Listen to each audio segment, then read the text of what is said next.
Hello, Affirmada readers. My name is Ratnaguna, and I'm delighted to have with me today Nick Gauntlett. Hi, Nick. Welcome. Hello. Nick is a friend of mine who is a musician, a really good musician, as you'll see and hear later. His great love is progressive rock music, and we're going to be talking mostly about that today. But he's also a music teacher. And yesterday, Nick, you handed in your dissertation on music, didn't you? Just tell us a little bit about that. Yeah, so the dissertation was looking at the ways in which higher education shapes the meaning of music. And so it's a topic that emerged quite organically for me out of my 6 years studying music between the ages of 16 and 22 and 2 years of teaching music. And yeah, what I found was there were some really good things about studying music and some really sort of demoralizing things. And the question sort of emerged, what is it all for, this music education thing? And I guess the dissertation sort of answered that, maybe not explicitly, but through the process of research. And essentially, so I used the work of Ian McGilchrist to look at the sort of the meaning of music and through the lens of the hemispheres, the brain hemispheres. And McGilchrist posits that the left hemisphere has sort of a utilitarian, abstracted and explicit mode of seeing the world, whereas the right hemisphere has an implicit, embodied and contextual way of seeing the world. And music is built upon the right hemisphere, whereas higher education tends to lean towards the left hemisphere. And so there's this conflict that emerges where when people go to study music, their initial love of music is sparked by this implicit love that's sort of almost unconscious in a way. They don't really choose to love music. And then they go to study it and they start deconstructing it and getting lost in the details. And essentially, yeah, so I interviewed 9 individuals. I interviewed some teachers, some of my colleagues, some students and some alumni. I did some ethnographic research on the campus to try and work out what music meant to different people. And it was just a very interesting and rewarding project to do. Yeah, amazing. I studied music O-level. I began studying music A-level, but then I was expelled from college. But music O-level, we had a young teacher, and he had a choice of which period of music to study. And he was young and he chose 20th century music, which I was delighted about. So we were studying Debussy, Schoenberg, Ravel, Webern, Bartok, Stravinsky, of course. And the thing is, in those days, it was very hard to listen to music. You had to buy a whole LP, which was very expensive when you were a schoolboy. So I hardly listened to any of it.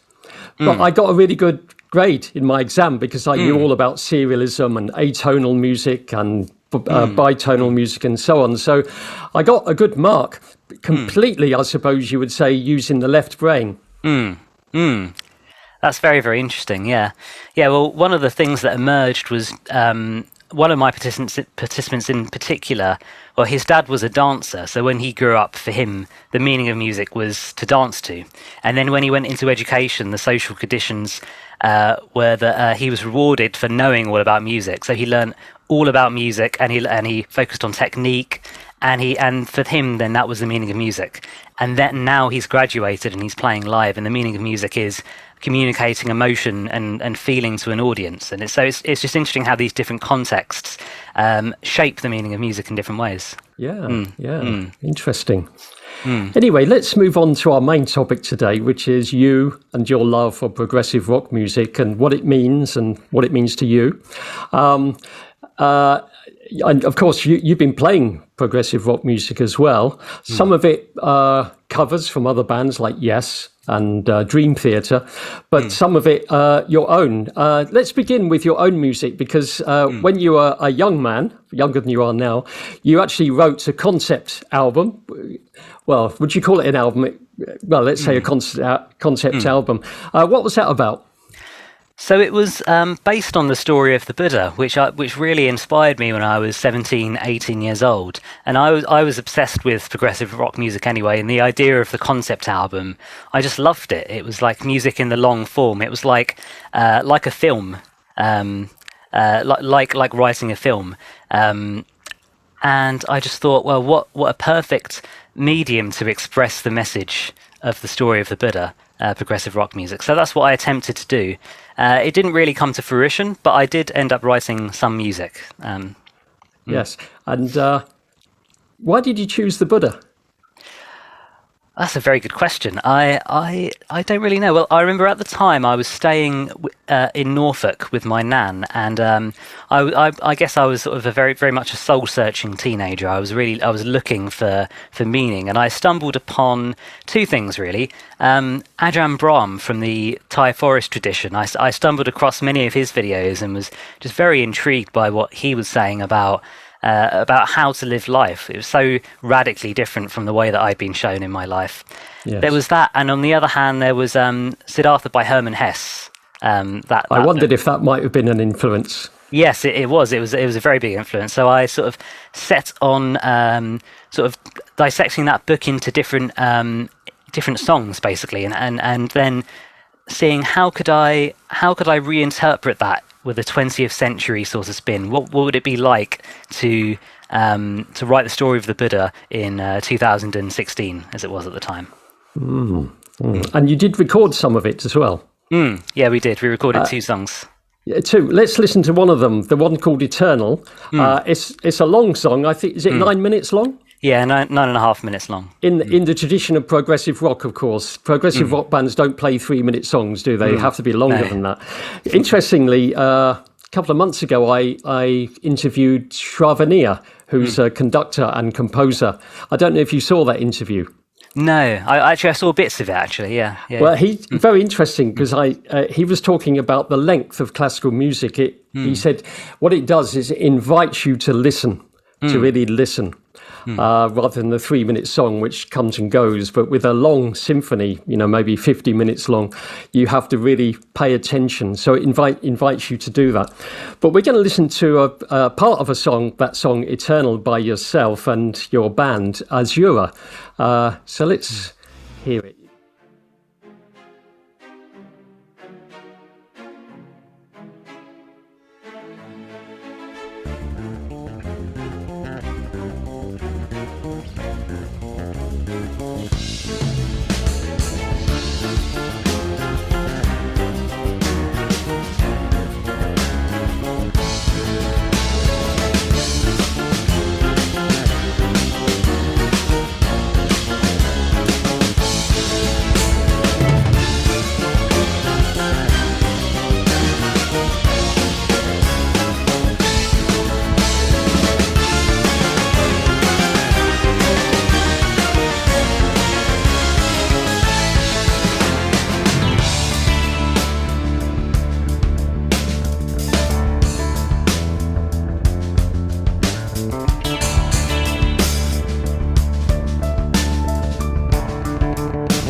beautiful stuff.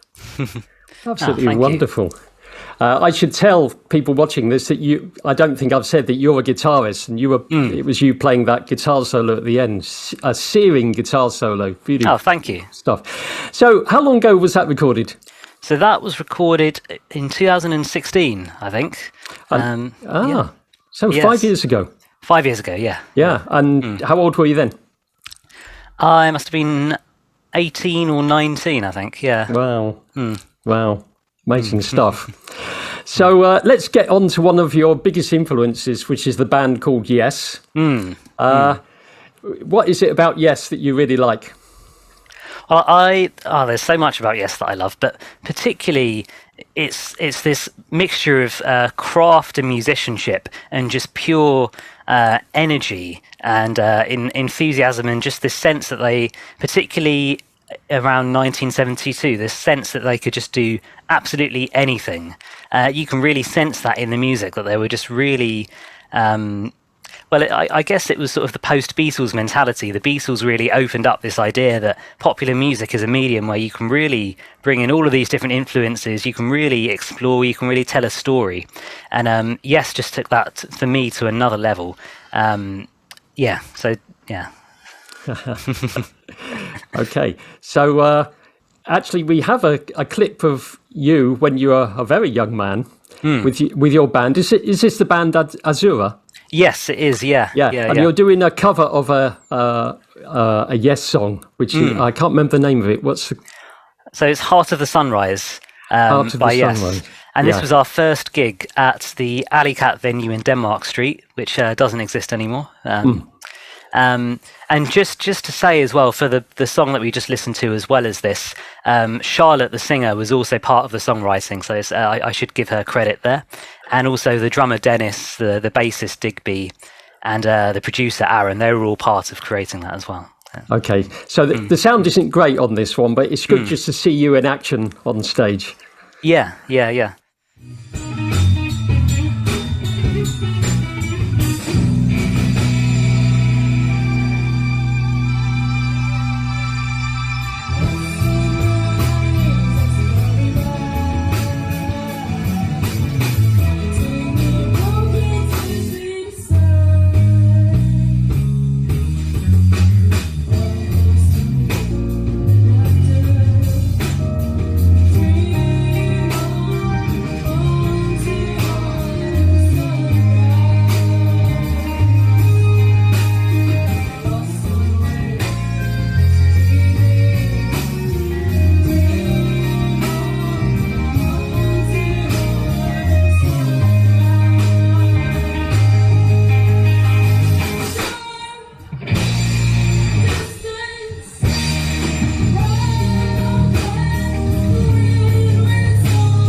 That was us playing a bit of Yes's Heart of the Sunrise. Great stuff. So, Heart of the Sunrise, and we've heard part of your song, Eternal. I'm interested in the words, the lyrics, as they call them, that progressive rock bands do. I mean, in my day, when I was a teenager and we listened to Yes and King Crimson and Soft Machine and so on, they didn't really sing about love, the love of a man and a woman, or even a man and a man, a woman, a woman. They didn't sing about that. They used to sing about, I don't know, almost metaphysical ideas. Is that so even now? Yeah, well, it's interesting. So the original progressive rock music movement, so many of them they were quite middle class educated. Many of them were writing songs about William Blake and the Greek philosophy, and they were inspired by all of that. And yes, Hermann Hesse, and so these days you do get a bit of that, but as well, when looking at a band like Porcupine Tree, a more modern progressive band, or Stephen Wilson, they have this real blend of the everyday, I think. So talking about love and sort of your casual interactions, and I think they actually combine it very well with these more grand metaphysical ideas and poetical ideas. So it has evolved somewhat. Interesting. So you just mentioned Porcupine Tree and Stephen Wilson. This is another one of your loves, and this is a kind of contemporary progressive rock. And I was saying to you earlier, there's almost like a lineage now, isn't there? Starting with Yes, King Crimson, The Nights, etc., moving up to nowadays. So do people like Stephen Wilson, do they have a great respect for the early innovators of progressive rock? Oh yes, definitely. Well, Stephen Wilson is obviously a very big fan of these 70s musicians. But when you hear about him talk about progressive rock, actually, and his influence, he distinguishes between progressive rock as a spirit and progressive rock as a genre. And he says that progressive rock initially was the spirit of experimentation, and only later it sort of calcified into a genre, mostly by journalists, actually. Journalists had to categorize it somewhat, and so it turned into what we now refer to as progressive rock. But he talks about the spirit of progressive rock can be found in many other genres. It's really just this breaking of boundaries and pushing forward and just surprising you. That spirit is, I think, what he really exemplifies in his music. Oh, interesting. My great love is classical music, and I listen to a lot of contemporary classical music, and it's exactly the same. They're breaking through boundaries. They're coming up with new sounds, new harmonies, new rhythms. Even it's very, very exciting. And even the old guys like Mozart and Beethoven, that's exactly what they were doing at the time too, wasn't it? They knew their craft, and then they began to break the boundaries. Yeah. So let's watch again. Now, we've got a wonderful clip of you and a couple of friends playing during the lockdown. I guess what's happening here is you couldn't actually meet in a studio. You had to record this thing in 3 different places. Yeah. So this was actually for the drummer of this piece's recital. He's doing a master's degree in performance, and so he asked me and a bass player if we wanted to learn one of these very, very complex modern progressive pieces of music, and it was very much a challenge for me to learn this and a real test of my technical ability. But so what we did was we recorded it separately in our individual home studios, and then we sunk it up together into this piece. Over the lockdown. Interesting. So you're not actually playing together? No. Well, we're playing to a reference track, and then we sort of put all of our parts together. Yeah. Wow, that must have been difficult because, you're bound to play slightly different rhythm, aren't you? Slightly different timing. Yeah, I guess it required us to be very, very precise and very, very accurate. Yes, yeah. So let's watch this again. It's a long track, and originally by a band called Dream Theater, I think. Dream Theater, who are one of I guess they were sort of the band that revived progressive music in the early 90s, actually. It sort of died out in the 80s, but Dream Theater really revived it. Oh, I didn't know that. I'd never heard of them before this. Yeah, American band. Okay. So let's watch and listen to you and your friends.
Amazing. Absolutely amazing.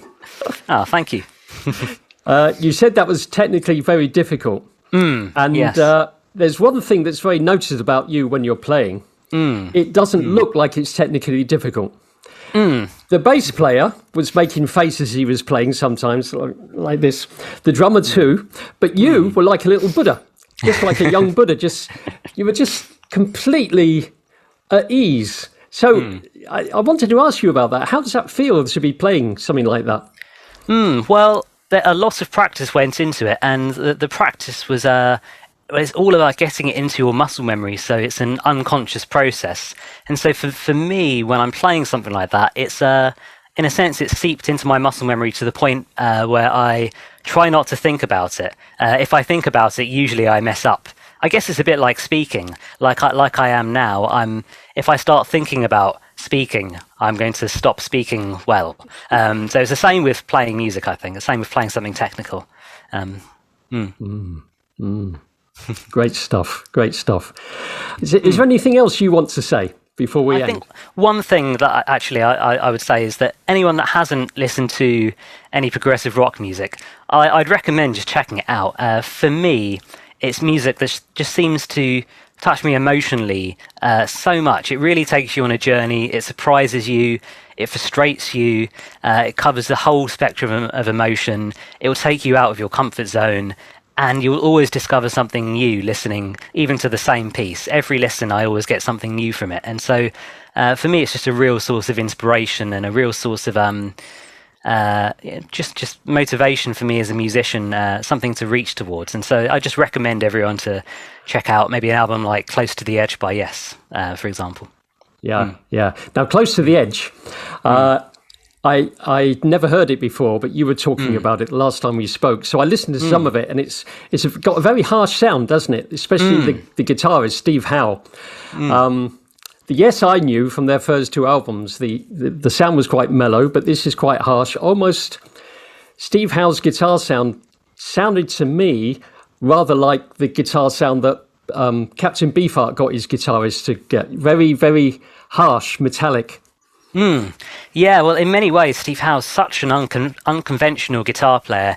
He uses this sort of jazz guitar, which he hooks up to a distorted amplifier. And yeah, his tone is very harsh, and it's very it's almost grating to the ears. And there's something about that I really like. I like the idea that music can provoke you and can make you uncomfortable. I think in the context of particularly the opening section of Close to the Edge, there's this blend of that real harshness and this real almost ferocious guitar playing, along with this technicality that holds it together. It's holding these two elements, I think, of real harshness and real solidity and order. I think that's why it works. Yeah. And I suppose another question that's an obvious question to ask you, progressive rock and Buddhism, or progressive rock and the Dharma as you practice it, how do they integrate together? It's a good question. They definitely do, and it's difficult to say, but I feel like the spirit of progressive rock and the spirit of Buddhism are very much similar. It's about pushing boundaries, going beyond what is conventional, going beyond what is obvious. I think progressive rock, for me, it has this blend of in Nietzschean terms, the Apollonian and the Dionysian, this order and this chaos.